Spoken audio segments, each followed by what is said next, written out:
दोस्तों नमस्कार, जोहार। चलिए जानते हैं झारखंड सूबा की ताज़ा खबरों को, लेकिन उससे पहले अगर आपने अभी तक इस चैनल को सब्सक्राइब नहीं किया तो सब्सक्राइब कर लें, जिससे कि आपको झारखंड सूबा की ताज़ा खबर रोजाना मिलती रहे। सबसे पहले खबर, शादी समारोह में आइसक्रीम खाने से 18 लोग बीमार। कोडरमा में जीभ और तालू चिपकने की भी शिकायत। बता दें कि झारखंड के कोडरमा जिले के चंदमारा थाना क्षेत्र के आरागारो गाँव में एक विवाह समारोह के दौरान आइसक्रीम खाने से करीब 1.5 दर्जन बच्चे और महिलाएं बीमार हो गई। और बता दें कि 12 बजे समारोह में एक आइसक्रीम विक्रेता पहुंचा, जिससे लोगों ने आइसक्रीम खरीदकर खाई। कुछ ही देर के बाद सभी की जीभ और तालू आपस में चिपकने लगे। अगली खबर, सीएनजी कार में लगी अचानक आग। रामगढ़ में चलती अर्टिगा कार जलकर राख हुई। 4 यात्रियों ने कूदकर बचाई अपनी जान। झारखंड के रामगढ़ जिले में एक बड़ा हादसा होते होते टल गया। रांची गोला रोड स्थित सिकिदरी घाटी में चलती सीएनजी अर्टिगा कार में अचानक ही आग लग गई। कार में सवार 4 यात्रियों ने तत्काल कूद करके अपनी जान बचाई। घटना के बाद कार पूरी तरह से जलकर राख हो गई।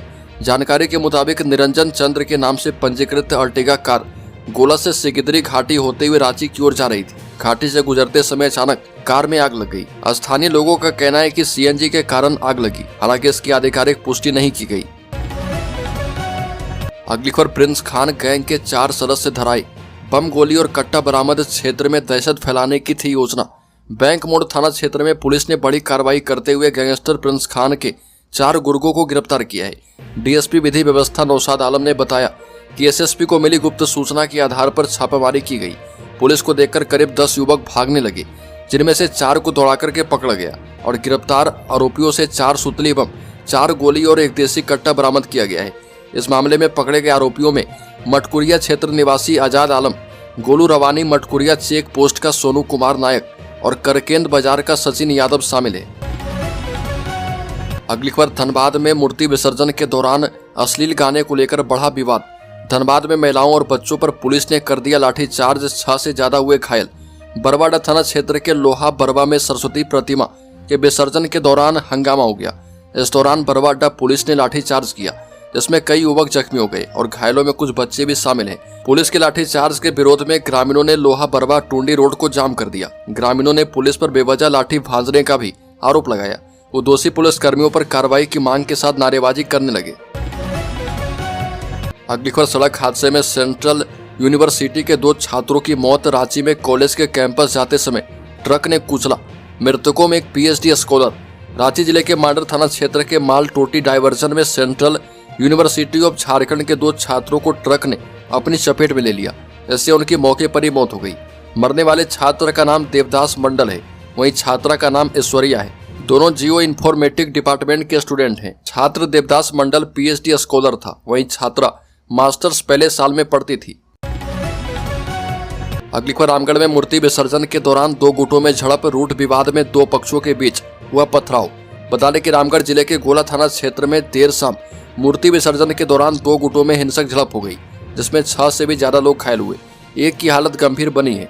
जानकारी के मुताबिक सोसोकला गांव में मूर्ति विसर्जन जुलूस के रूट को लेकर 2 गुटों में विवाद हुआ, जिसके बाद एक पक्ष ने दूसरे पर पथराव कर दिया। इस घटना में आधा दर्जन से अधिक लोग घायल हो गए। घटना की सूचना मिलते ही गोला थाने के इंस्पेक्टर पंकज कुमार, थाना प्रभारी अभिषेक प्रताप और एएसआई संजय गुराई पुलिस बल के साथ मौके पर पहुंचे। पुलिस ने तत्काल स्थिति को नियंत्रण में लिया और जुलूस को सुरक्षित रूप से आगे बढ़ाया। अगली खबर की बात करें तो राज्य सरकार ने लगाई कर्मियों पर कई तरह की शर्तें। राज्य कर्मी मनमाने ढंग से सोशल मीडिया का इस्तेमाल नहीं कर पाएंगे। राज्य सरकार ने अपने कर्मियों पर सोशल मीडिया को लेकर कई तरह की शर्तें लगा दी है। इसको लेकर कार्मिक एवं प्रशासनिक सुधार विभाग ने गाइडलाइन जारी की है। सरकारी सेवक अब शर्तों के साथ ही सोशल मीडिया का इस्तेमाल कर पाएंगे। जारी आदेश में कहा गया कि राज्य के सरकारी सेवक भी सोशल मीडिया का उपयोग करते हैं, लेकिन वो केवल उसी सीमा तक अपने विचारों को व्यक्त कर सकते हैं जब तक वो सरकार के द्वारा आपत्तिजनक नहीं माने जाते हैं। अगली खबर, झारखंड में पान मसाला बैन की घोषणा। बता दें कि झारखंड के स्वास्थ्य मंत्री इरफान अंसारी ने हाल ही में कैंसर दिवस के मौके पर सादा पान मसाला बैन करने की घोषणा की। झारखंड में गुटखा पर पहले से ही 2023 तक प्रतिबंध था, लेकिन पिछले 1 साल से इसकी बिक्री फिर से शुरू हो गई थी। मंत्री इरफान अंसारी ने कहा कि सादा पान मसाले के नाम पर अब जर्दा भी बेचा जा रहा था, लेकिन अब से इस पर पूरी तरह से रोक लगाई जाएगी। अगली खबर, झारखंड में डीजीपी नियुक्ति पर सियासी घमासान। बीजेपी के आरोपों पर सुप्रीयो ने किया पलटवार। कहा कि कई राज्य में सरकारें अपनी समझ से डीजीपी का करती है चयन। बता दें कि झारखंड सरकार के द्वारा 2 दिन पहले प्रभारी डीजीपी अनुराग गुप्ता को नियमित डीजीपी नियुक्त किया गया। इस पर अब भाजपा ने पूरी नियुक्ति प्रक्रिया पर सवाल खड़े किए। वहीं झारखंड मुक्ति मोर्चा के केंद्रीय महासचिव सुप्री भट्टाचार्य ने बीजेपी पर पलटवार किया। रांची स्थित झारखंड मुक्ति मोर्चा प्रदेश कार्यालय में प्रेस वार्ता के दौरान सुप्री भट्टाचार्य ने कहा कि बाबूलाल मरांडी यह सोचकर बैठे थे कि वो इस राज्य के मुख्यमंत्री बनेंगे, लेकिन जब उनका यह सपना टूट गया तो अब वो सरकार के हर फैसले पर सवाल उठा रहे। अगली खबर, झारखंड नगर पालिका सेवा परीक्षा का रिजल्ट जारी। झारखंड कर्मचारी चयन आयोग ने झारखंड नगर पालिका सेवा प्रतियोगिता परीक्षा का रिजल्ट जारी कर दिया है। आयोग ने बागवानी अधीक्षक, sanitary and food inspector, sanitary supervisor, राजस्व निरीक्षक और विधि सहायक के कुल 19 पदों के परीक्षा परिणाम जारी किए हैं। वहीं शेष पदों के परिणाम जल्द घोषित किए जाएंगे।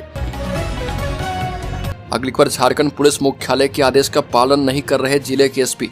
झारखंड पुलिस मुख्यालय के बार आदेश जारी करने के बाद भी ट्रांसफर हुए पुलिस पदाधिकारी और कर्मियों को जिले के एसपी विरमित नहीं कर रहे। इसको लेकर एक बार फिर से झारखंड पुलिस मुख्यालय ने सभी जिले के एसएसपी, एसपी और सभी इकाई के प्रमुख को आदेश जारी किया है। पुलिस मुख्यालय ने जारी आदेश में कहा कि साल 2024 से लेकर अब तक जिला और इकाई में स्थानांतरित किए गए पुलिस पदाधिकारी और कर्मियों को विरमित करके भौतिक रूप से प्रस्थान करवाते हुए अनुपालन प्रतिवेदन पुलिस मुख्यालय को उपलब्ध करवाने के लिए आदेश दिया गया था। अगली खबर, आम नागरिकों के लिए आज से खुलेगा राजभवन। घूमने जाने से पहले अपने पास ये दस्तावेज रखना न भूलें। बता दें कि सभी आगंतुकों को अपना परिचय पत्र साथ रखना अनिवार्य होगा। उद्यान सुबह 10 बजे से अपराह्न 3 बजे तक खुला रहेगा। आगंतुकों को अधिकतम 30 मिनट तक उद्यान में रहने की अनुमति मिलेगी। राजभवन लगभग 52 एकड़ भूमि पर फैला हुआ है और इसका निर्माण 1930 में हुआ था। अगली खबर, गिरिडीह में इनामी नक्सली को पकड़ने के लिए जंगल में चला सर्च अभियान। गिरिडीह एवं बोकारो के बॉर्डर पर पेख नारायणपुर थाना क्षेत्र के ऊपर घाट के जरवा जंगल में पुलिस एवं नक्सली के मुठभेड़ में 2 नक्सलियों के मारे जाने के बाद गोलीबारी में बाल बचे इनामी नक्सली अरविंद यादव उर्फ अविनाश के बिहार झारखंड की सीमा पर स्थित जंगलों में पहुंचने की खबर के बाद पुलिस प्रशासन सतर्क हो गया है और लगातार दूसरे दिन भी बिहार सीमा स्थित जंगलों में सर्च अभियान चलाया गया। गिरिडीह एवं नवादा की पुलिस के द्वारा अपने अपने क्षेत्र में जंगलों को खंगाला जा रहा। वरीय अधिकारी के द्वारा तीनों जिलों की पुलिस को अलर्ट कर दिया गया है। अगली खबर, बोकारो में अवैध बिजली कनेक्शन के मामले में सरकारी शराब दुकानों में हो रहा धोखाधड़ी। बता दें कि बोकारो जिले के बोकारो स्टील सिटी क्षेत्र से एक चौंकाने वाली खबर सामने आई। यहाँ राज्य सरकार के लाइसेंसी विदेशी शराब दुकानों में अवैध तरीके से बिजली का उपयोग किया जा रहा था। इन दुकानों में न तो उचित जमीन का परमिशन लिया गया और न ही वैध बिजली कनेक्शन। जानकारी के मुताबिक बोकारो शहर में लगभग 30 सरकारी शराब दुकान बिना वैध बिजली कनेक्शन के संचालित हो रहे। बोकारो स्टील लिमिटेड के अधिकारी लगातार इन दुकानों पर छापेमारी करके अवैध कनेक्शन को काट रहे। अगली खबर, महाकामा रेलवे रिजर्वेशन काउंटर से 2.5 लाख की चोरी। दबोचे गए 2 चोर, मॉनिटर, कीबोर्ड समेत सभी सामान बरामद। बता दें कि गोड्डा जिले के महाकामा में रेलवे आरक्षण केंद्र से हुई चोरी का पुलिस ने सफल उद्भेदन कर लिया है।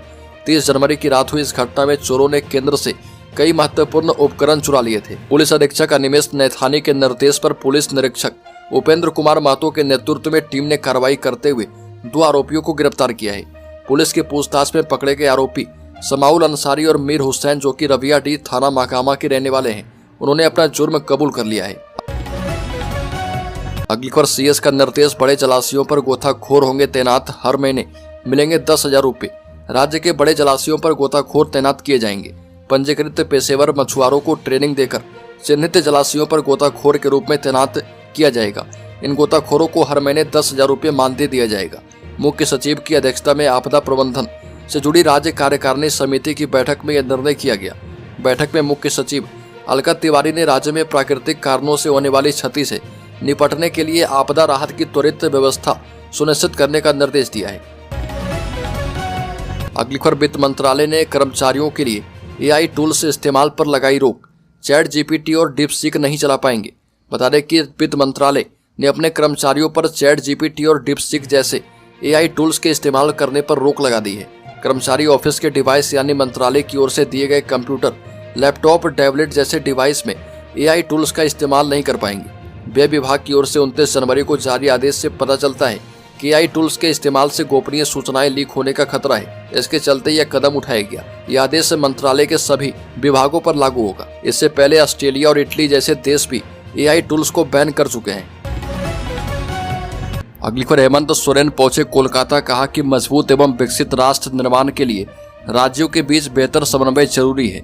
बता दें कि मुख्यमंत्री हेमंत सोरेन कोलकाता पहुंचकर उन्होंने कहा कि जिस तेजी से आज तकनीक बदल रही है उसमें एक मजबूत एवं विकसित राष्ट्र निर्माण के लिए राज्यों के बीच बेहतर संबंध, समन्वय एवं भागीदारी होना अत्यंत जरूरी है। इस कड़ी में राज्य में आयोजित होने वाले ग्लोबल बिजनेस जैसे समिट की काफी निर्णायक भूमिका होती है। इससे एक राज्य का अन्य राज्य तथा देशों से बेहतर व्यापारिक रिश्ते बनते हैं, निवेश और नई टेक्नोलॉजी से विकास की नई संभावनाएं बनती है। अगली खबर, झारखंड के शेयर होल्डर्स इन्वेस्टर्स के लिए बड़ी खबर, रुपया ऑल टाइम लो पर। भारतीय करेंसी यानी रुपया एक बार फिर से अपने रिकॉर्ड ऑल टाइम लो पर आ गया है। कारोबार के दौरान यह अमेरिकी डॉलर के मुकाबले 25 पैसे गिरकर 87 रुपये के स्तर पर पहुंच चुका है। यह रुपये का सबसे निचला स्तर है। बता दें कि जब किसी देश का इंपोर्ट उसके एक्सपोर्ट से ज्यादा होता है तो ट्रेड डेफिसिट यानी व्यापार घाटा की स्थिति होती है। नवंबर में भारत का व्यापार घाटा 37 बिलियन डॉलर यानी करीब 3,31,000 करोड़ रुपए और दिसंबर में 21 बिलियन डॉलर रहा।